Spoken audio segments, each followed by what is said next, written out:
Hello guys, welcome back to my YouTube channel. Please do not forget to subscribe to the channel and like the video. Msizi Njapha leaves lead role on Umkhokha the case. He thanks Msizi for its continued support despite being a fan favorite. Msizi Njapha has confirmed he has left Umkhokha the case.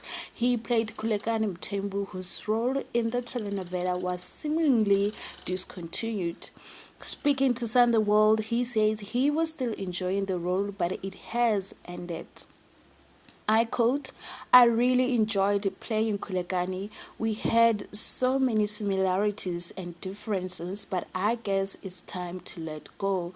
Close quote. He also denies rumors that he was fired from the role. I quote, I know there is a rumor that seems to suggest that I was becoming big-headed and egoistic on set, but this is not true. My storyline came to an end. Obviously, writers felt the need to change Khulekani's direction, close quote.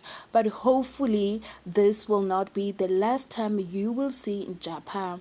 He says he is working on something big and will not be off screen for a long. He took to Instagram to thank South Africans for their continued support. Thank you for watching.